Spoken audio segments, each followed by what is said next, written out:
What's going on, man? How's it going? Chilling, dog. Chilling. All right, guys. Welcome to the first official broadcast of Bars Pitch. So today I've got my younger brother here, Jacob, with me. Um, you guys, I'm really excited for this step and my content creation. And with Bars Pitch, we've been doing a lot of shorts, gaining a lot of interest. And so here's the first episode of the actual podcast. Jake is obviously my brother. He's been playing soccer his entire life, just like me. Um, and so we're gonna talk some shop today, guys. We're gonna have some fun with it. Jake, can you tell us about your career and like where you're at now with it and everything, just throughout football, and give us some background information on your career? Yeah, definitely. Started out 5 years old, playing on a 7-year-old team for Hay Soccer Club. Mom and dad just did that so I could go to the same tournaments as you guys. Dude, it's kind of crazy because it's like I played rec league and played with Jeremy and his team. Like I subbed with his team at one point, and fucking it was just Justin Dempsey, the club coach, happened to be his coach at the time, and then when like mom and dad just stuck me in the club, Jeremy wasn't even in the club to begin with.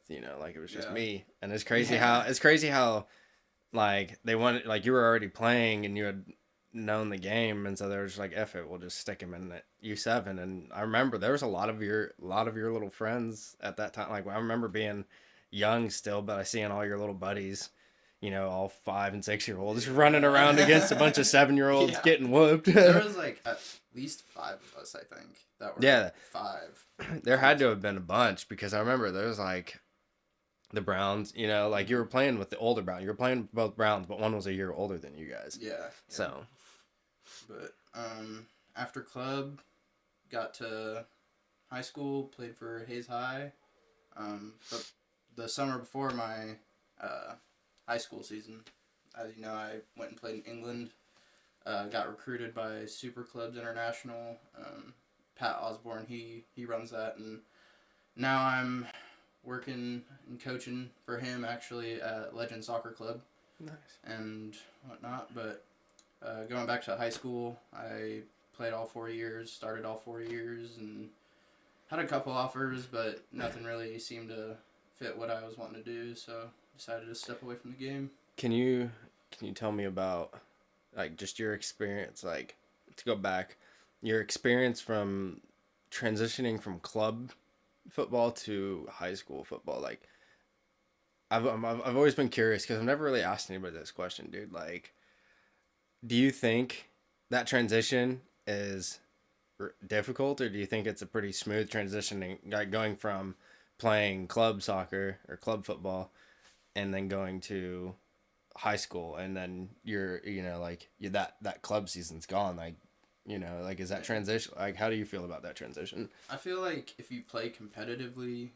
before, it's gonna have its pros and its cons. Because you're in high school, you're gonna have people out there that don't want to be there. They're just like, my parents made me come out, and so. Yeah, definitely. I And mean, there's plenty of kids in high school that had never even, like, I remember in high school there was kids that had never even played and they were out for football, and I was just like, I mean, yeah, like it's nice to have them out here, but at the same time it's like, dang, like how do you go this long and then just start picking up? But I mean, you have to look at it like uh Turner for the US yeah, men's national team didn't pick it up till he was 16, and like I want now those look at people him. out Yeah. there, but I want them to want to be out there as more or Yeah, I less. don't I don't want the people that, like, I've never understood a parent like, "Oh, you have to do this." Like, why? I don't know. That's always been weird to me. Yeah, But and like there's not enough people in Hayes for them to cut people, so we're yeah. taking everything we can get. Yeah, we never had the opportunity to cut players off in the soccer team or football team, whatever you want to call it.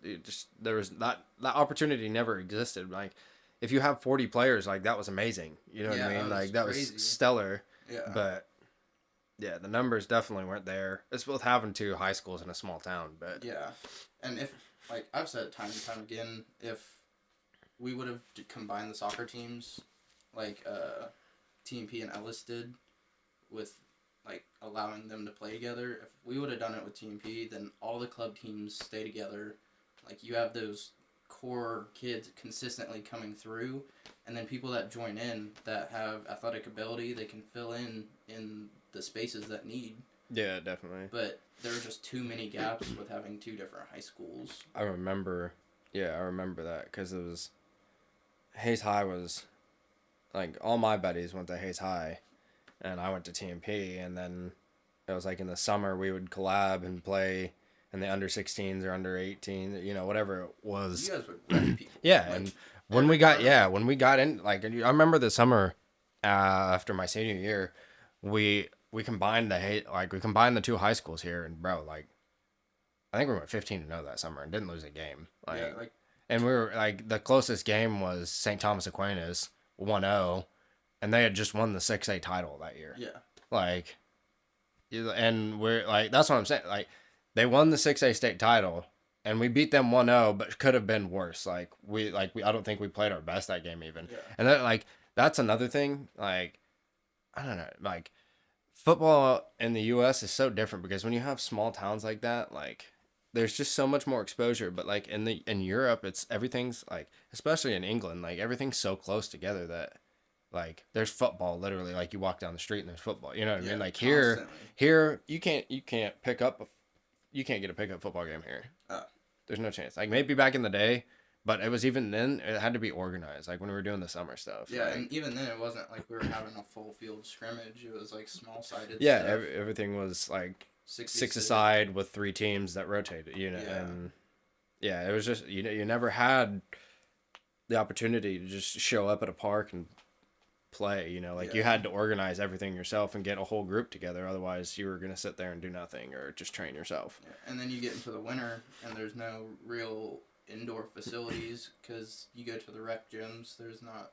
Yeah, there was never any opportunities to play anywhere other than the little Sunday league that they had organized, and I think I only played in that in a season. Other than that, you were driving To Wichita. yeah, 3 hours or more at the time to play. Yeah. And the winter never had opportunities. But at the time too, when I was in high school, I mean, a majority of people played we're multi-sport athletes. It's more Yeah. common then than it is now, but you still wanted to play. And so I remember going on the weekends if I didn't have a basketball game, or even if I did, sometimes we would go and play. And I remember you doing the same in middle school and high school when you played basketball in high school. Yeah. But where do you think, so your club experience was a bit different from mine. It was very much more on the inexpensive side for me. I remember like growing up in high school in the spring, I was playing with a team from Manhattan, a team from Kansas City, and then the Hayes team in the spring. Like if I wasn't doing a tournament with one, I was doing a tournament with another. Yeah. And it wasn't that expensive because those teams you showed up, like they wanted you to show up. All you had to do was show up, bring your gear, and play. Like they covered your tournament fee for the most part. But now, when you look at playing with a club for you went and played with a club out of Kansas City, or was it out of Manhattan? It was out of Manhattan. Out of Manhattan, but you played in Kansas City, correct? Yeah. Okay. So you played with the team out of Manhattan, but it's like a club affiliated through Sporting now. Yeah. And it looked like, and that's part of the reason why we know the club here in Hayes fell apart, because it became into a money-hungry organization and it just didn't work out, like things became too expensive and things went in the wrong direction. There's just a lot of people that didn't agree with it. But in your experience now, as opposed to mine, where you pay a small fee, for the Hayes Club once a year, now you're looking at paying tournament fees, registration fees, club fees. Like there's 8 different fees now on top. Like I'm sure it's not 8, but there's a numerous amount of fees now on top of it, and you're looking at paying a few grand, to play just a season, like half a season. That team, they got new jerseys every 2 years, so you got your home and away, and then an alternate long sleeve, and then 2 pairs of shorts, 2 pairs of socks. Like just that alone was like $500, and that's every 2 seasons. And yeah. There's no point in changing your jersey that often, but I mean, you can see the jerseys here, bro. Like the Tornadoes kit, we wore that for like 4 seasons. We wore those little black and white kits for like 5 seasons. Oh wow, man! Like there's still kits out there too. I know Mom and Dad have some that are different than those even, and like we wore those kits forever. Like we used them from when I was like U14 all the way till I was 20. Yeah. Probably the same kids. The same kids, bro. We were swimming, dog. Yeah. Like I looked like I was wearing a dress if I untucked my shirt.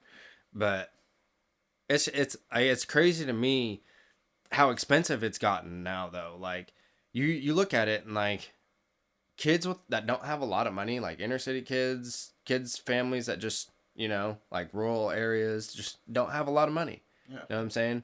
And these opportunities, like mom and dad and you were forking out thousands of dollars for a spring season, and then thousands of dollars again for a winter season, and then again for fall when you weren't playing for your high school team. Like usually in the fall it was high school, but for spring, a spring and winter season, you're probably looking at close to $6 to $7 grand for 3 seasons out of the year. And including recruitment stuff. Yeah, but to put your notice at the same time. you have to add up. Plus, you have to. Yeah, that's another thing. Like now, like when I was in high school, nobody made videos. Like nobody, like coaches came to watch you at tournaments, and majority of coaches came to watch you at high school games. Yeah. And now these coaches aren't going to high school games. Like unless you're a standout, stellar kid, they're not coming to watch your high school game. No. Like they're gonna go to high school tournaments and to view multiple players at a time, but a majority of these coaches are going to club tournaments that are showcases and have a pamphlet probably 2 inches thick full of every player in the tournament. Yeah. And that's another thing you have to pay for as well, when like these tournament fees have gotten more expensive because of things like that. Yeah. And they know these coaches are coming, so they know they can charge it. Well, the coaches have to pay for it, like they have to, like they don't have to pay as much, but they pay for a registration within like youth soccer in America to go to these tournaments. And I didn't know that. Yeah, I'm pretty sure that's how it works if I remember right. It's been a few years, so it might be different now, but it's crazy because you're talking about kids that can't play literally and like up and coming through the US because they don't have the money. And I'm sure if kids are good enough, like they're going to figure it out, but still at the same time, like you're not allowing these opportunities. Like in England and the UK, Europe, like there's opportunities no matter what. Like their system's completely different. Yeah, and they don't. I think that's what hinders us, though. I think, honestly, I don't think sports should be in school. I think it should all be club. And then all those coaches can just recruit out of the clubs, and you can go to college for sports. Like I have no problem with that. But in high school, I don't see. It doesn't correlate anymore because more and more kids are not playing high school sports, and they're going and playing club instead. We also have to look at like all these high schools that are playing for nationals now. Like there's national tournaments that these kids are playing in for high school. Like the relative state tournaments anymore, like they're still meaningful. Don't get me wrong. Like it's still an experience going to state, winning state. Like just the experience of a state competition in itself is an experience. Yes. And it still has meaning to it. But I think from when I was in high school compared to when you were even in high school, like you're talking about a 10-year, I don't know. What year did you graduate? 2019. Yeah, you're talking about a 7 to 8 year difference here. Like, over this period of time since I've graduated high school and moved on, I feel like state tournaments have less meaning than they used to because of, and it's not just football, it's any sport. I mean, I'd say the most meaningful state titles still are sports like football, wrestling, and track. Maybe not even track. I would say football and wrestling, but even probably just football, because you don't have club football teams and stuff. Like it's different. Like American football is way different in that aspect. But when you look at basketball, you have AAU, like track. You do like there's a whole thing for youth track outside of high school. And then there's and then obviously club soccer, club football, volleyball as well. And that's the thing in the US, like the club aspect of it is huge, and you get recruited more to the college level at the club aspect, but at a high school aspect, like you have to really like consider your options, especially if you're living in a big city and you play for like a big club in a big city. You have to look at your options. Am I going to play for my high school team and play with them for a part of a season, or am I going to go play with a club affiliate, like an MLS club affiliated team, and take my chances there and play with them all season long, where I'm getting better training than I would from a high school, as well as consistency. You know what I mean? And it's I feel like club coaches almost invest a little bit more than high school coaches do now, because the recruitment level is at the club level now. Yeah. As opposed to coming through high school and stuff. Yeah, I feel like more club coaches have more insight to colleges and coaches at the college level than a lot of high school coaches do now, because they're not getting reached out to. They don't want that recruit, or to recruit from that aspect. They'd rather go somewhere where they can see a whole bunch of players.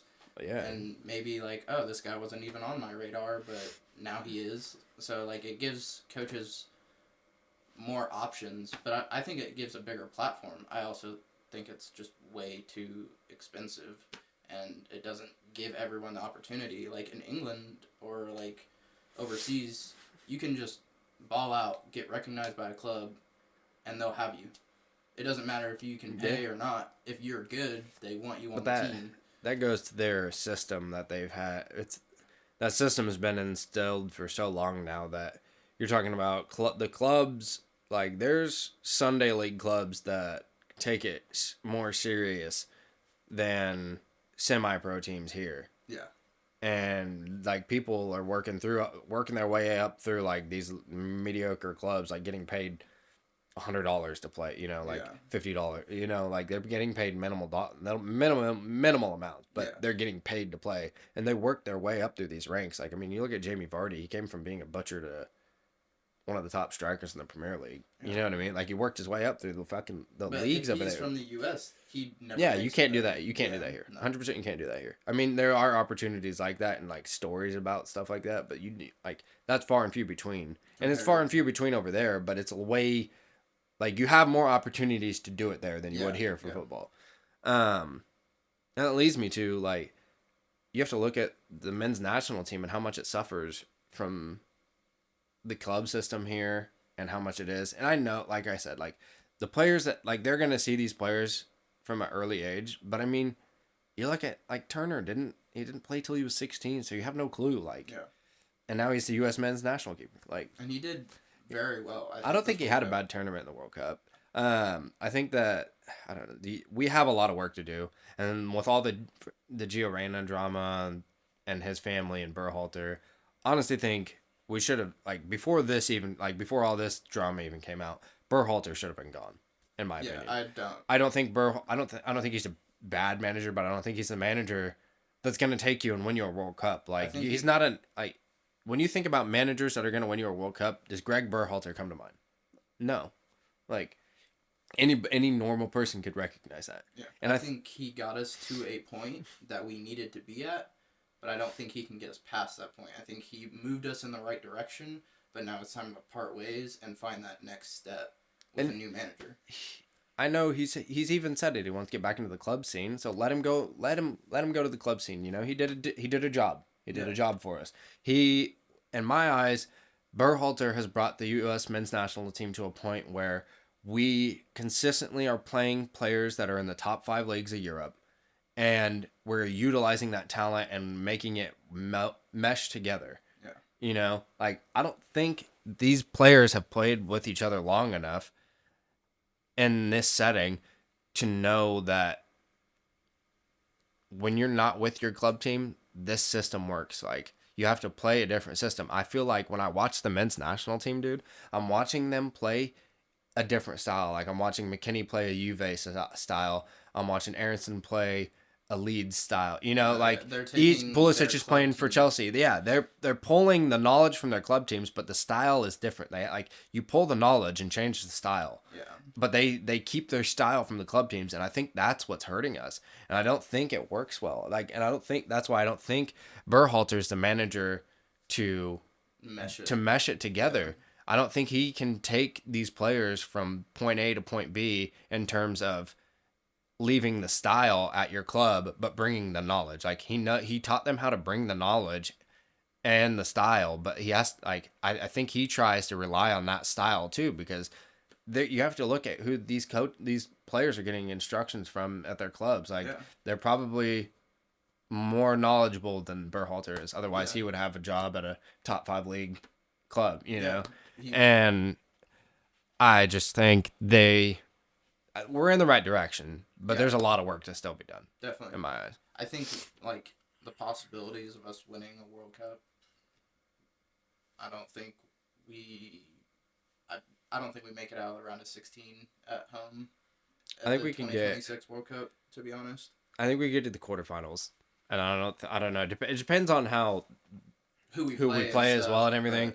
But with how we're sitting right now and the fiasco that we're in right now, unless they get this sorted out quickly and we start moving into that right direction, we would need to start moving into the direction like within the first quarter of 2023. I think we need to hire a new manager, get moving in the right direction. Otherwise, I think we're going to be behind and we're not going to do as well as we would hope Yeah. in our host World Cup. You know what Yeah, I mean? like we need to start preparing now. Like Yeah. the team itself needs to be preparing, getting their ducks in a row, and like trying to find the mesh that works Yeah, definitely. best for them at this point. Because like the talent you have is the talent you have, and yeah, we'll have people coming up in the next few years, and hopefully that adds to some of the talent. Because like I mean, I think the youth of America is leaning more and more towards soccer. I think it's growing at a crazy rate compared to like football, like American football per se. I think it's in a I think decline. You have to look at everything that's going on as well now too with American football. There's a lot of health issues relating, Yeah, like and they're becoming more and more brought to light. But you have to like look at what happened with the Bills player. You know, I that's don't. a freak accident. Yeah, it's a freak accident, but at the same time, it's gonna deter people away from playing American football. Yeah, or even letting their kids get into it. Yeah, in the even first get into place. it. Yeah, exactly. So I know multiple parents now that say like my kid will never play American football because I don't want them to have the head trauma, whatever it may be. You know, like it just they don't want them to do that. And there's other people that my kid's gonna play football. You know, and then to each their own. Yeah. But I do think that football is growing vastly here as opposed to American football is declining. But football in itself is just it's growing so rapidly across all platforms.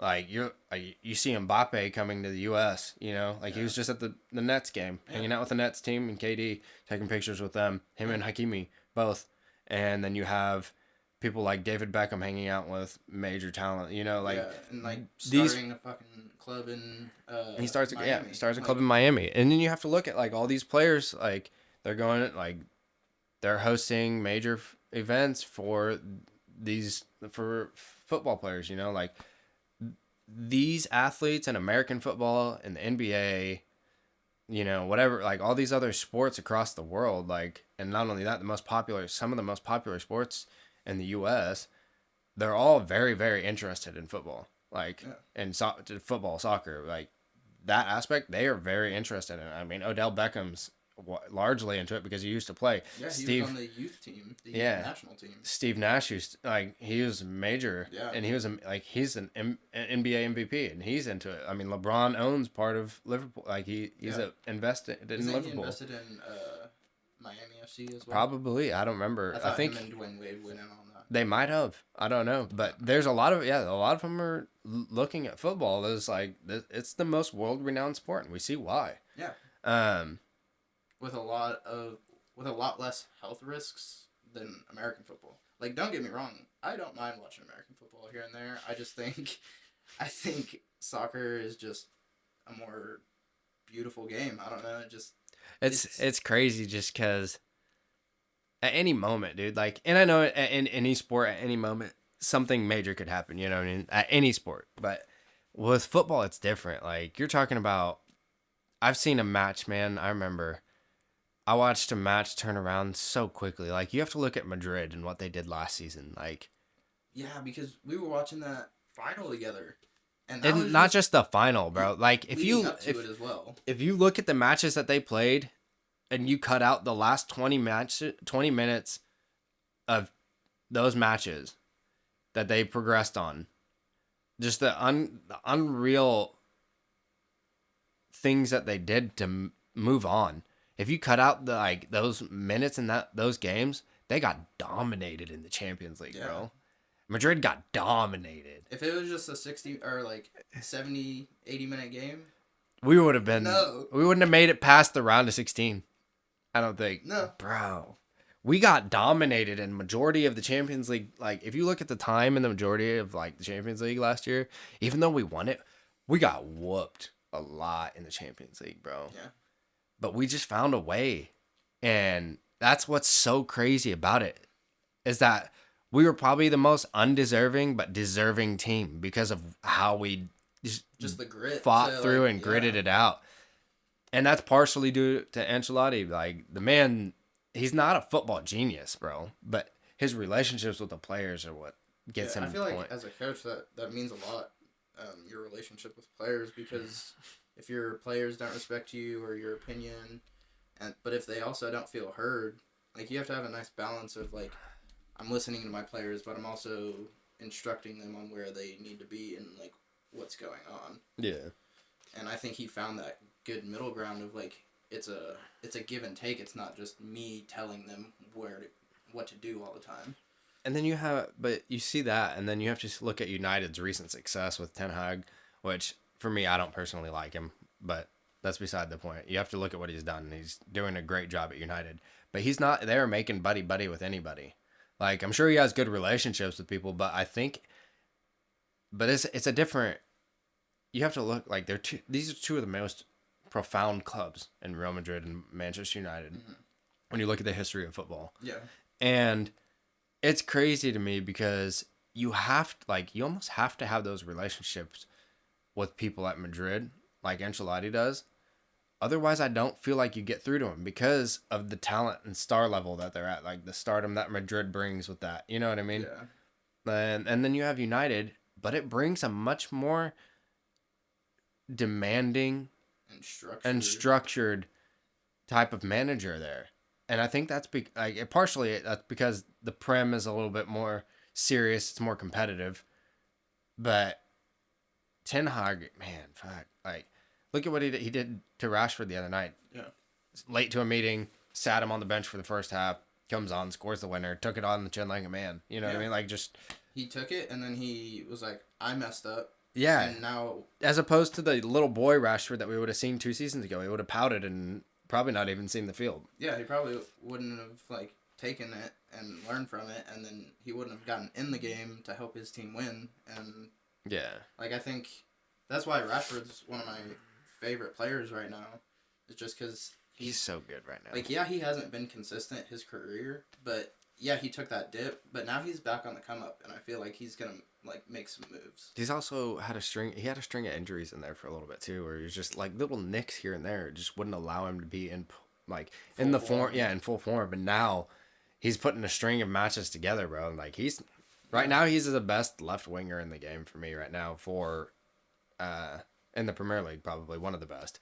And that's what sucks because you have to look at all the players that England have that he's competing for in the national team spot as well, like Grealish and like Foden, like it's just all 3 of them, and then there's more. I can't remember who else there is, but they're like. But as he gets more consistent and improves, and he'll earn that spot. Like, I'm not too worried about Rashford. He'll get his chances. Yeah, and they just have a plethora of those wingback players right now, and that's a lot. And then you have Harry Kane up top, so it's. I mean, a lot of people are unhappy with Harry Kane, but I think he's still one of the greatest strikers to play the game. I mean, I don't think you can take anything away from him. Yeah, like, I get that he doesn't show up, and like, you can take away that he doesn't show up in these matches that they need him to, but you can't say he's not a great striker because he's done some amazing things. Yeah, and I mean, you can't say he's not an asset to your team because he still scores goals. Yeah, he missed a penalty to advance you. I don't think he should have taken that penalty. I think somebody else should have taken it. Just in that situation, you're in, what was it, the quarterfinal game? Or was it the semifinal? Semifinal. Or was it? I think it was the semifinal, yeah. In that semifinal, you've already taken a penalty. You have your goal. Why add that extra pressure of hitting another pen? You know what I mean? Mm-hmm. When you know in the past, those situations haven't gone so well for you. I honestly think they give that penalty to somebody else, in my opinion. And I think they win the game if they do. Probably. But it's hard to say, you know. That's like you playing the what if game, but yeah. I mean, I think Harry Kane. We all knew he was going to take a beating from English fans. Yeah, but he had a good game the other day. Showed out a little. I think he had 2 goals. Bagged in 2 goals the other day. Yeah. So, I mean, they're still doing chants at him and shit. But they're 5th, and I think they're 5th. Yeah, they're 5th in the Prem right now. So I think if he just keeps performing, I think eventually, like with David Beckham, when they were calling for his head in the streets, they were hanging dummies with his jersey and the streets and shit. Yeah, I Like, remember that England squad had got a lot of shit. They caught a lot of heat. yeah. But Beckham got the worst of it because he got that red card and got sent off. But then it's just all about redemption, and I feel like he's going to have to redeem himself in the next World Cup, definitely. And the Euros, too. Yeah. Hopefully they can bring home a Euros. That'd be nice. I'd love to see them win a Euro. Yeah. A lot of issues in the World Cup were with VAR. Do you think that VAR is doing what it's supposed to be doing? I don't. Does that make sense? Do you think that the VAR is serving its full purpose in the best way? I think it could be better. I think it could be improved on, definitely. I do like the offsides because, I don't know, I've always been someone that's just like, that's offsides, right? Like, how is that not offsides? Like, we would scream at the TV, how are you not off? And now we have something that shows up and like that. They get a notification on a watch, and it's like, they're offsides. I hate the aspect that it's made the ARs lazy with how quickly they put up the flag, because there's a lot it bothers me because I've seen a lot of instances where there are possible injuries or injuries from the play continuing on because they didn't raise their flag right away, because they've gotten lazy because they know VAR will cover them. And, like, they'll see the offside, but they'll wait for it to play out for whatever reason now. I don't know. Like, I don't get it. And then they score. Yeah. And then they celebrate, and then it just destroys the momentum of the game. I think in close situations, but I think it's caused in close situations for them to have to let it play out. Like, if they think that they're off, but they are unsure, I honestly think that they've probably been taught to let it play out, because if they aren't off and you call them off, you can't get that back. And the VAR shows that they weren't off, like the play doesn't continue, Yeah. And so they've, in a sense, they've allowed it the play to continue without a stoppage, but as an advantage almost for keeping yourself in a position that it's questionable. I don't know. That's the only way I can look at it, but it's weird because of how late the flag goes up, and it just bothers me because there's a lot of instances where there's injuries or potential injuries, and I think it can cause problems. So I think it can cause problems. Like, I just don't. I think, like, when a team goes down, scores, and they celebrate, and then they have to go and review it, and then they finally get to celebrate, then the momentum's not the same. Like, I think we talked about this the other day. Yeah. It's takes different. Away that momentum to where, like, if you're still another goal down, if you had that, like, you scored a goal, you got back, you took the ball from him, and then you go down and score again, like, it probably doesn't happen as often now because you have to wait, and, like, your energy level drops, and then you can celebrate, but it's not the same. Yeah, no, definitely not. I said this. Yeah, we were talking about this, and it's just when you get a ball and it's a clear goal, like, there's no question about it. You bang that goal in, and at that level, you're talking about thousands and thousands of fans screaming. You literally feel them in your chest, like, screaming, and it's just like raw emotion. Yeah, and you're just raw emotion celebrating, like, and then opposed to you sat there for a minute and a half and waited for the VAR call, and you get a goal, and you're like, oh shit, like, all right, let's go. There's two different levels of momentum, and the first, like, the one without the VAR is so much more sweet, and I think that's one thing that has taken away from football, and that's one thing that really bothers me because of the momentum change, and that's what football was always about, is a fluidity and the momentum change. And I said in a video the other day that I think it's taken away from the natural drama of the game. Like, when you have fluid drama in the game and not the VAR stops, like, I feel like players move on from the VAR calls, or not from the VAR calls, but bad calls more quickly without VAR. Yeah.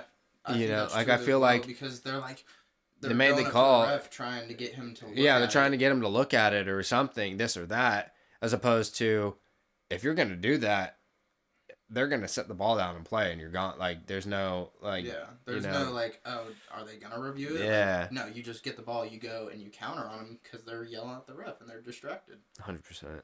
And there's and I hate to get into it, but the World Cup there was questionable calls. Like, there's the one in the final, and there was multiple throughout the whole tournament where they did go even look at VAR, and it's still like you can.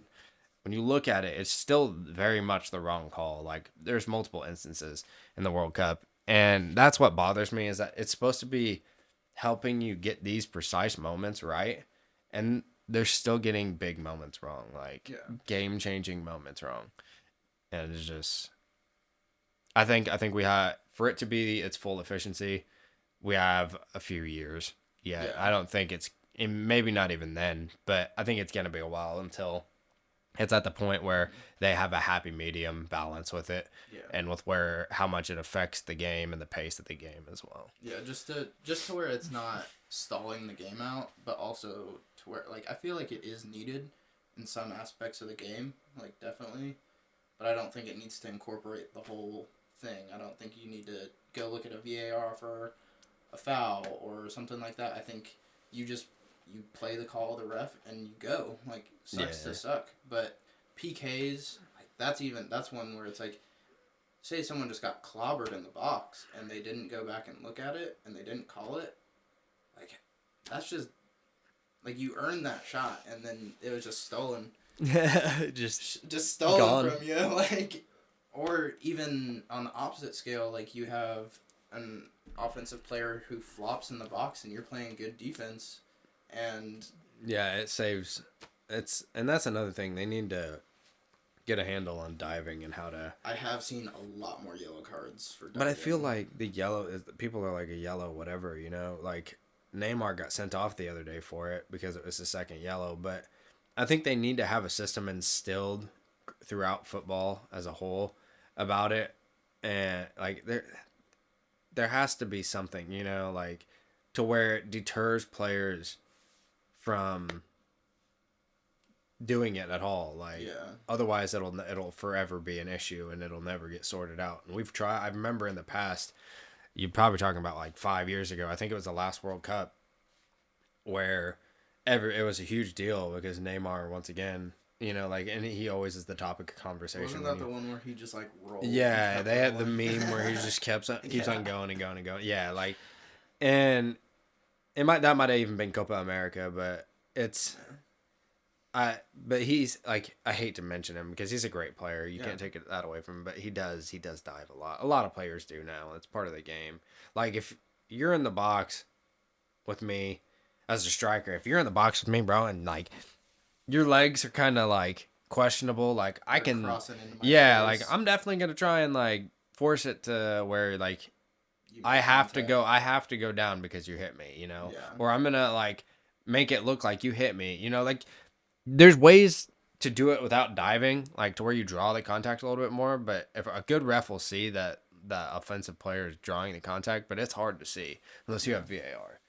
And that's another thing. It's just hard. I think it's gonna take a lot of time and like effort to get that nice middle ground of keeping the momentum of the game while also getting. I feel like you have to trust your referees, and I don't feel like in the past, like, everyone wants to talk shit on refs. Like, I've done it even. Like, oh yeah. But at the end of the day, like, I would rather have soccer referees than like say NBA or NFL.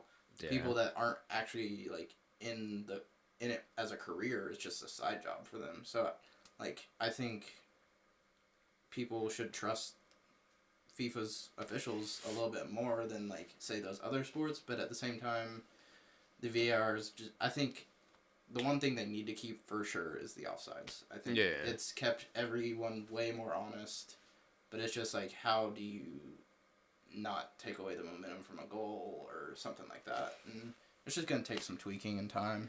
The one thing, this will be the last thing we can say about VAR, because it'll forever be a topic, but I think they need to rely on the booth a little bit more, and that will help the fluidity of it, Like let if them there is a look at it. questionable call, the booth needs to look at it directly right away. Like they don't need to focus on the rest of the game because the game film is gonna be there. Like it's gonna like it's not going anywhere. If something else happens within that time frame, you can look at it. You know, like there's 3 of them sitting up there. I'm pretty sure. Yeah. Like you have them look at it, and then they literally just tell the center what it is. Like, Yeah.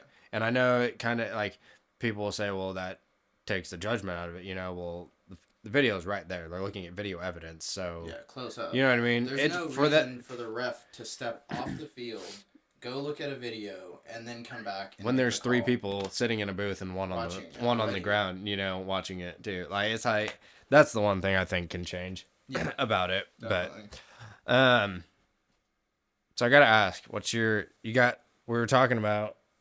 We've talked about it multiple times, you know, like some of our favorite memories. But what would you say is your like absolute favorite memory of football Like for just me, for just you? for me, Like your personal memory, like accomplishment, game, goal, whatever it may be. I'd say like it's between 2 things, and it would either be going and playing in England and playing against teams like Crystal Palace and Brighton, their academy teams, and like I don't know, it's just a different level out there. It's crazy, and like I was there for 10 days, played 5 games. I trained with the Liverpool coaches and on Liverpool's training grounds, which I mean, like not every kid gets to do that. Yeah, Like, and that's not something every kid gets to do for sure. Yeah, I was especially- jealous as fuck of you. especially by the way. from America. So, but like you donated to like you gave me money for new cleats, my soft grounds, Yeah, I remember that. and like I'll always remember that. I still have those cleats. Out of all the cleats I've had, Are those I made the sure I kept Magistas? yeah, the orange ones, and I love those cleats so much. Pair of them hanging up back here. Yeah, and I think it was the first. I think it was Batch of 'em. yeah, Like, it was like the first release of them. Yeah, and but I was there on my birthday, and Oh, that's can't- alright. You were there. I for your can't even birthday. remember what game, who we were playing that game against, but I was playing defense most of the time. That's not even my primary position, but Yeah. I filled like a role on the team, and I've played every position before, so I was like, wherever you need me, coach, like I'll play. Like, Just wanted to play. Yeah. and so like I started at defense, and I got my first and only goal in England on my birthday against the elite academy team. I'm not gonna complain about that. Yeah, that'd be so sweet. Man. Yeah, Just, like, and especially with man. it being off a throw-in from my buddy Trey. Trey's long through. Dude, he would just huck those Just balls from launch them. He didn't need a flip or nothing. He just, Yeah, just just yeets and and freaking it would go Rory to the lap. back post. It wouldn't even go middle. No, I remember him whipping those across the box like they were a corner, bro. Yeah, and so, like, I already knew that ball was coming. I don't think the defense knew it was, but definitely, like, that moment or winning the regional championship with Hayes High. Just having the experience, especially with a lot of the guys. I was a junior at the time. The seniors at the time I'd played club with for so long, and You know, I never really sat down and thought about it, but we both won regional championships as juniors. that's crazy. I didn't think about that But either. nah, I didn't as a senior. I didn't either. We lost in the regional final as a senior. Were you in the final as a senior? Nah. We lost to McPherson in the Oh, first that's round. right. You had a tough ass game in the first round. It was only 1-0 though. We played them real tight. I was at that game. You were, I was at McPherson. because that was only like what 30, 40 minutes from you, Where was I at the time? Hillsborough. Was I at Tabor? Yeah. Mhm. Yeah. That's crazy. Jeez. Goodness, I'm old. But yeah, scoring the final goal of that game off a cross and just putting it in the back of the net and like sealing the deal. We were already up 1-0, and like we had like 15 minutes left in the game, and like they were pressing hard. Like it was really just like trying to survive. Who was that against? The Barrage. Oh, they're the Knights. They're in Wichita. Oh, Barine. They have that field that sits in a hill on both sides. Yeah. I can't remember who it is. I can't remember the name of the team. I don't It remember. was in Wichita. I know that, or around there. It was a private school. They have like a big statue of a Aren't they gold and yellow? Like, or blue and yellow? something like that. Yeah. Blue and yellow? Yeah. Marine Academy. Was it Marine? No, that was my sophomore year. Oh, that's what it was?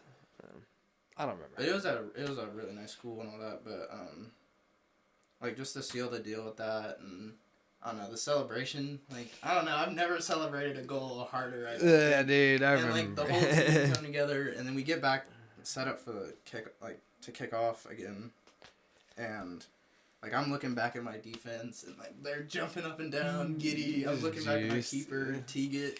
He's out there like, just like we can feel it. Like we're gonna win this fucking game. Like, and I can't even remember how long it had been. It'd been like at least 5-10 years since won. My class won. a Devin regional and them yeah. won the regional championship. I think it was my senior year they won. Yeah, and with him and Ibu up top. So since then, Hayes High hadn't won one. So to bring it back was really nice. I mean, yeah, we lost the next game and what was it? State quarterfinal? It wasn't even Yeah, state. you go straight to the quarterfinals. Yeah, quarterfinals against it starts with an A. Andover Central.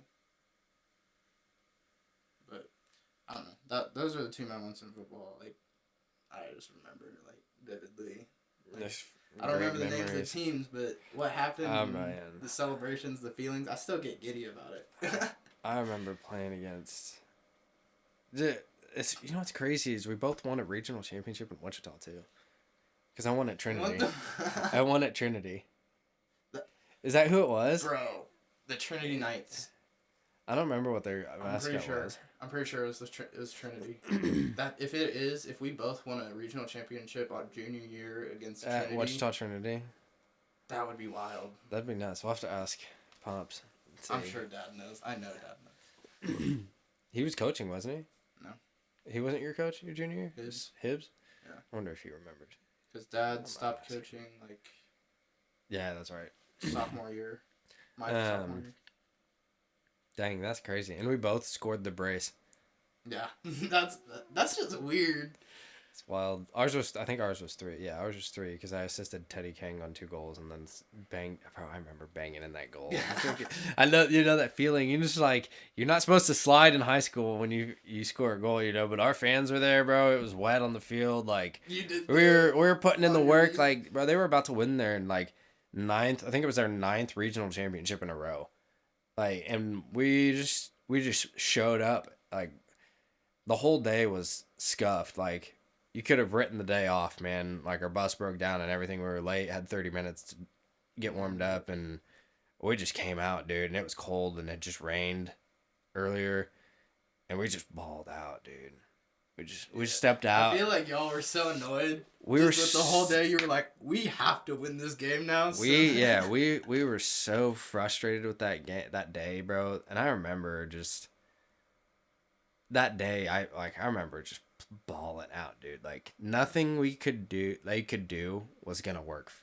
Like you're talking about people that like had no business playing how they did, but playing like they were on the all-state team. Like our center backs, I mean Nathan would have been on the all-state team obviously. Mm-hmm. Yeah, he would have deserved that. He played great all season. And then but you have, I think it was Braden, and like he wasn't a bad player, but like come on, like it wasn't his sport. Like he wasn't, you know, like that wasn't athletic, he played, but he wasn't like that player. And it was just, but he was that like everybody was that player that game. And man, I just remember hitting that goal in. Like it was just like a little trickle ball. Like we had a corner and it just trickled out to me on top of the 18 and it was wet still second half. And I just hit it and it just, and then like it's just like a nasty skip, like midway between like into the goal, and the keeper couldn't even see it because there's bodies in front of him. Yeah. I just see it like through people go in the goal, and I'm like, oh, like you're just like, oh, like you just take off, dude. And I remember our fans were on the like, so like if you're like the goal's here, and our fans are on the opposite half, like over on my left side, and I'm just like, oh, like I start taking off, bro. I'm like, nah, you know, you're just running over there, and I fucking do the slide on my knees, bro, and I can stand up. I'm like, oh, like you know, you're just like a juice dog, like, ah, oh, damn, bro. And I was already, bro, you know what's even crazier? I was already on a yellow when that happened. Did you get another? No. The ref came up to me, bro. That bless this man. Like, Bless this man. Bro, like, I'm telling y'all, when I should have been sent off, I should have been sent off, bro. I should not have been in the... Under the rules of... Yeah, under the... If you're looking at the exact rules and how they discipline that, I should have been off and not playing in the quarterfinal. But that ref came up to me. He's like, you know, I should have sent you off, right? He's like, but I know why you're so excited, so we're going to... He's like, you need to chill out. I was like... Like, it's understandable, but, like... I mean, he's like, I don't want you to miss their quarterfinal game for being excited, you know, for celebrating that would be, a massive moment, you know. That's just dumb at that point. If it's, like, middle season, I feel like... Fair enough. Yeah, you get a yellow for that, definitely. You get sent off. But, yeah, that shit was crazy, man. Like, that's a big moment, and it's not like soccer had been very huge in Hayes or TMP for that long. Like at the high school level anyways. That was our first successful season. So like he was probably like, this is this team's first successful like true season, and like obviously they're gonna go crazy about it. Like you can't take that away from players. And I feel we had been getting whooped by Trinity for 2 years before that, bro. Like I remember the first year we played Trinity, it was 6-0. Second year we played them 4-1. And then that year it was just 3-0'd them, dog. No, it was 4-0, 2-0, and then we 3-0'd them. And it was a moment. Because we had played them every year in a tournament or here or a tournament there, never in regionals or anything, but it was just... We didn't play Trinity at all. It was so weird. We got out of school early, like earlier than we normally did, because Hibbs, like, booked us... You know that Wichita indoor facility they have with, like, the turf field and stuff. He had us go like warm up there and just like do passing drills and like get touches on the ball, like, and then we went to the actual field. He was like, all right guys, go get a feel for the field. And I don't know why I remember this, but like everyone just got to the field and just laid down, like getting a feel for it, coach. Just like doing, like turf angels and stuff, being dumb. But like I don't know, just stuff like that. Like I don't know. It's what makes the game better for me, I think. Because I can be like, you can almost feel how those players in professional feel, like when they score a big goal, and you're like, you can get more excited because you're excited for them because you know that feeling, kind of. Not to that level. Nah, it's a different level, but just that thrill of banging in a goal, dude. Oh. And like not just a goal, but like a meaningful goal, like in a big situation. And it's just like I remember, bro. Even Sunday League, dog. Like I remember banging in a goal in the semifinal of Sunday League, and then scoring in the final of Sunday League. Like it was just fun.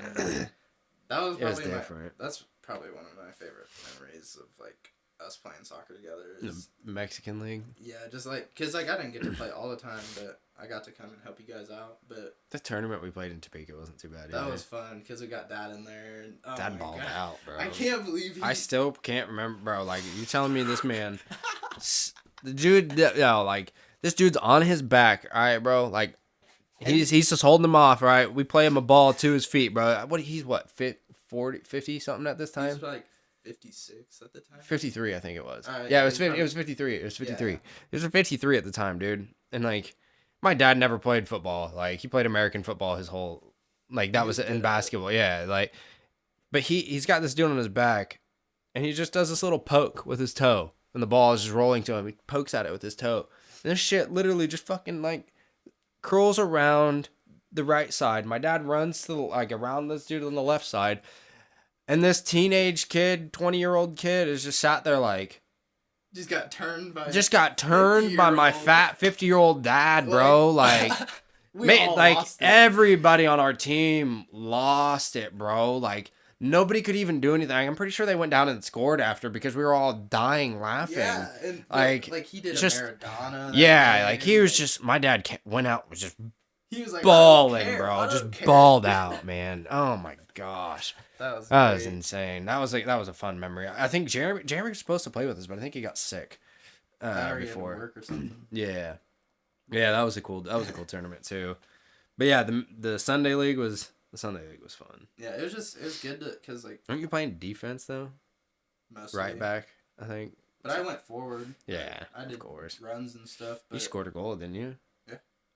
I also got a couple yellows. Yeah. Fighting and stuff. Of course, but, you know, I mean, we all did. Yeah, we had to do it. That was our thing.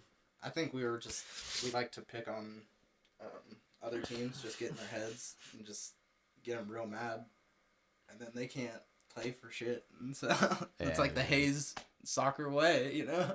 It's what we do. Man, crazy to look back on everything. Oh yeah, bro. Because like I haven't even touched a ball, dude, since my last surgery. So, like at all. I mean, like daughter has a ball, but you know, like nothing. Like I'm not out shooting or anything. Shooting, I'm not kicking the ball around in the backyard or nothing. Just I don't know. I'm doing a lot more now. Like, yeah. How do you faring with like? How do you feel about the coaching aspect of it? It's definitely different. Like I'm getting a sense of like what Dad went through with like communicating with parents and keeping them informed, as well as making sure their kid is getting the training that they need. It's nice because it's small sided. Everything we do is indoor. That's not bad. 4v4, and I don't know what I see from the youth, at least out of Kansas City. Just super creative players. Like I'm seeing like 6-year-olds pull out a rainbow and then into a Maradona type shit. Like, and they're confident about it. They don't care if they fail because they just want to keep trying. And I think Legends does a great job of teaching that. Like, not trying to do an advertisement for them or anything. They hired me, and I think it's a great club, and they focus on creating players that are creative and innovative in the game and look to score.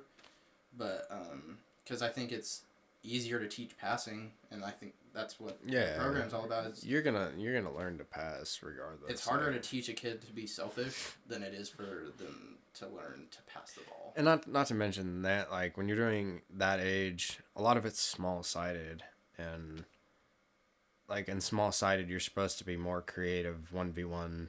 Yeah. You know, to create opportunities, and then as you get to I think as you do 1v1s and take people on in small-sided, it's easier to translate that to the big field because you don't have as many people closed in on you. But not only that, like, it's easy. You're gonna have an easier time teaching. Like, kids are gonna know how to pass as they get older. Like, if they have good ball skill, like, them learning how to hit with a different part of their foot is simple, bro. Yeah. Like, teaching those mechanics are so simple, but at that age, they're not even gonna understand it fully, man.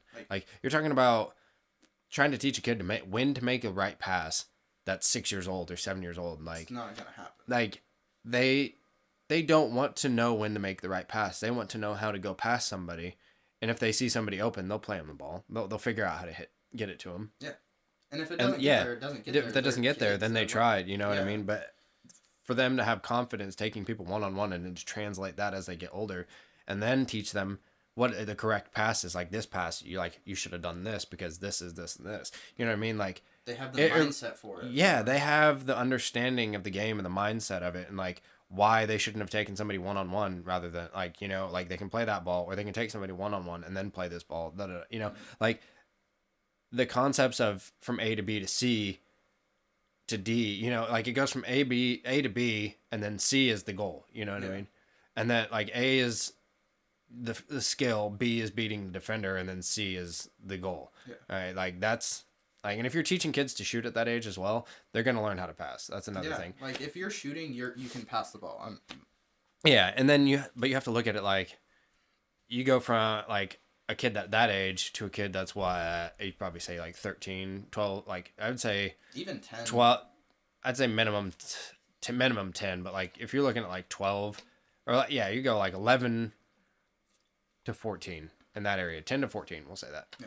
At that age, you can go from, instead of A, B to C, you're going from A to B to C to D to, or A, B, C, you shouldn't have hit D, you go to E instead.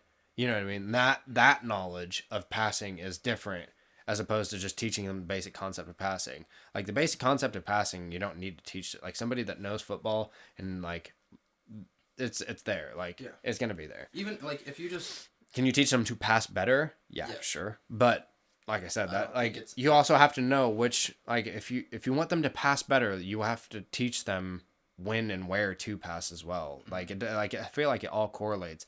And if you can teach that to them when they're older rather than trying to force that on them when they're younger, rather than just teaching them technical skills so that they're an individual good player, it's easier to teach an individually good player the team aspect of it, I think, than to teach a player that's team aspect smart and where to play the ball a skill at an older age. Yeah, I definitely think if we had focused more on skill and stuff like that, because Dad, he was like, being an unselfish person, because he brought that basketball mindset of move the ball, which I mean, in soccer that's good, but at a youth age, like you need that confidence in your base level skills and your form to be able to build off that, and I think that's where we missed a little bit. Not like obviously Dad's not perfect. Like he wasn't the perfect coach. He did the best he could. And he was learning as we learned. Yeah, like he had never played before, and then like just picked up you coaching. And Jeremy started showing interest, and Dad dove in head first. Like, once Justin Dempsey was like, "Yeah, I think this is it for me," he was pretty much full on like, "I'll take over." Like he wanted to take over, and he just enjoyed it from there on, and then moved into high school and everything. Yeah, and I think the more he coached, the more he like kind of saw was like. He's even told me, I wish I would have taught you to be more selfish. Yeah, of course. In the beginning, because then you would have just started passing on your own. I mean, you look at it. I didn't even start, like, I was 12, I think, when I started to, like, I saw Ronaldo play, and I was just like... Started watching those videos. Yeah, I was like, I want to take, like, I want to take people on like that. And that's when I started, like, that mindset, and that's another thing, like, that mindset of taking people on comes from seeing things like that. Like, I remember I watched Ronaldo, man, and like that's what hooked me on football to begin with. I saw Ronaldo in the World Cup, and it was his first World Cup, and I was just like, I was hooked, bro. And like at the time, I was so hooked, and I was also playing at a high level for my age at that time.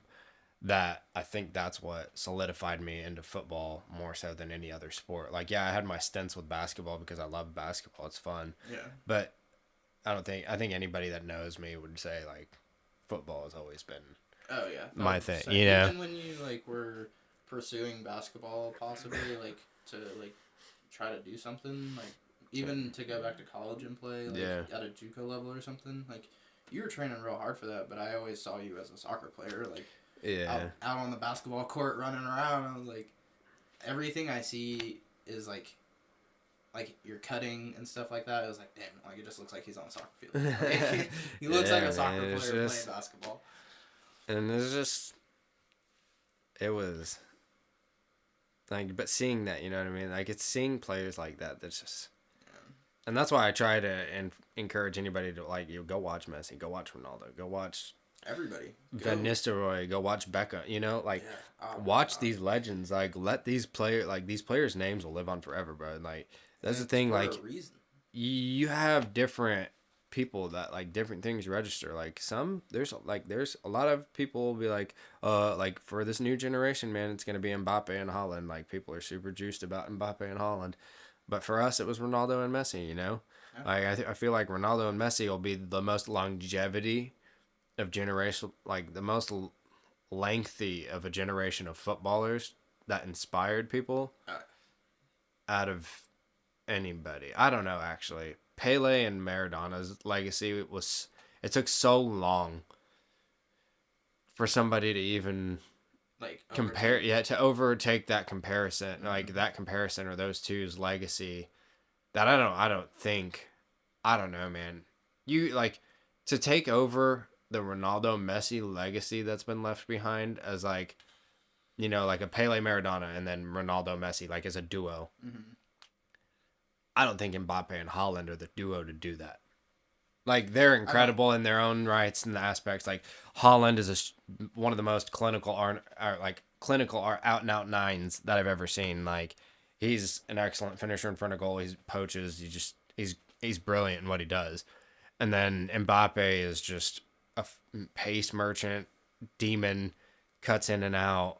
He doesn't do the step overs and stuff that Ronaldo did, but if you look at like his moves are just like shifty moves, like they're just like he makes people bite on his movements, not the ball's they movement. bite on his speed because they think like, oh, like he's gonna drag it this way, so I have to reach in, and then he just shifts it around him real quick. It's not a step over, it's just a shift. Like he shifts directions on people so well that he doesn't have to do the step overs because he's a fucking pace merchant, dude. Yeah. Like the dude's fast as fuck. But also, like, if they don't take that step, he just takes the ball and he just blows by you anyway. So, like, there's very few people, like, Wan-Bissaka can keep up with him, Kyle Walker can keep up with him, but I don't think there's two other people that can really say, like consistently match they're gonna, agility and speed. Those are the only two defenders in the world right now that I think can not clamp him, but defend well against him. Yeah, like, make it to where make it difficult for him. Yeah.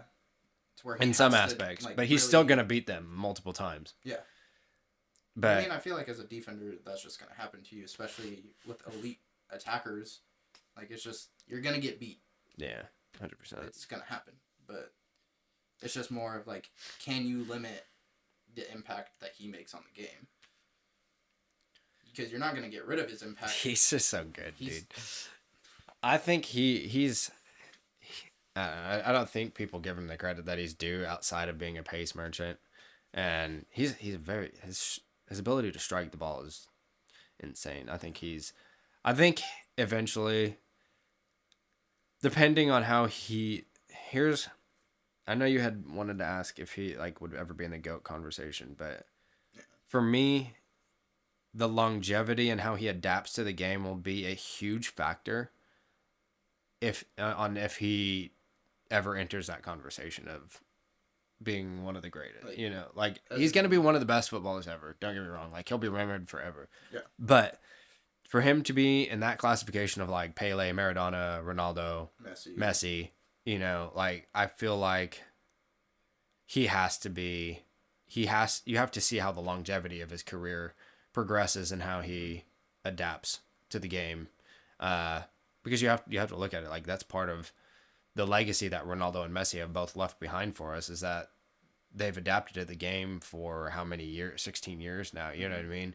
Based on age, league, like Ronaldo did it in multiple leagues. Relevant. Messi did it in multiple like teams, like struggled with Barcelona teams but still found a way, like struggling Barcelona teams and still found a way, but brilliant Barcelona teams and won it all.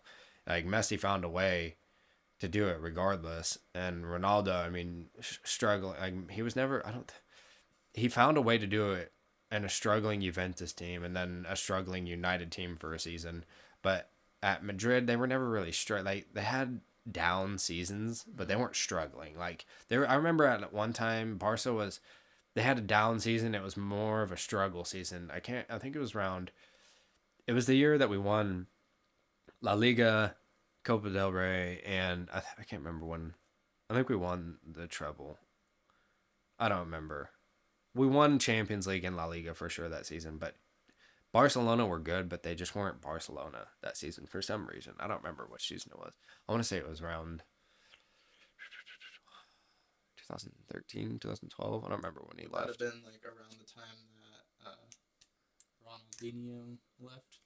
It's way past that. Yeah, I don't remember when it was, but there was a season. But regardless, like Mbappe, for him to, he has to figure out a way to adapt. Like his longevity will be a big factor, and if he enters that conversation, stay healthy, obviously, and continue for him. Yeah, but like right now he's in a good progression towards it. But just looking at his goals in the World Cup, like he's a joke.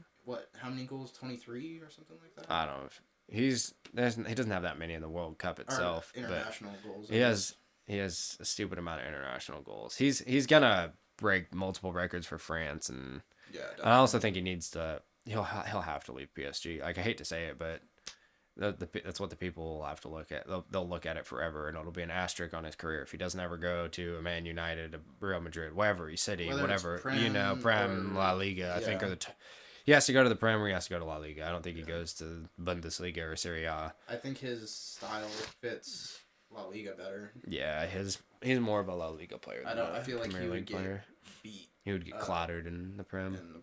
But yeah. he is also fast enough. He could just pace around people, but Until you can't. yeah, until you can't. But well, shit, man. It was fun. Yeah, it was a good time.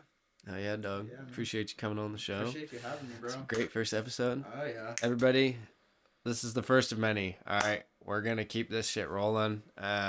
I'm excited to announce Bars Pitch with you and bring you the first episode. I appreciate y'all tuning in and all the love and support you guys have shown so far, just with the shorts and everything. And we're going to keep at it. Make sure you guys tune in to streams too. We're going to be talking a lot of football. I have a Messi Ronaldo debate coming up, but you guys just make sure you keep tuning in. We're going to have a lot of fun with this. And if you guys have been an old teammate, colleague, a coach, something, if you guys are interested in being on the show, let me know. Shoot me a message, whatever it may be. We'll work something out, get you sorted, and we'll have some fun with it. It's a vibe. We're just chill. But I appreciate y'all. Jake, I appreciate you, Doug, for being the first one on. Oh, yeah. Much love, bro. Y'all have a good one. Thanks, everybody. Peace.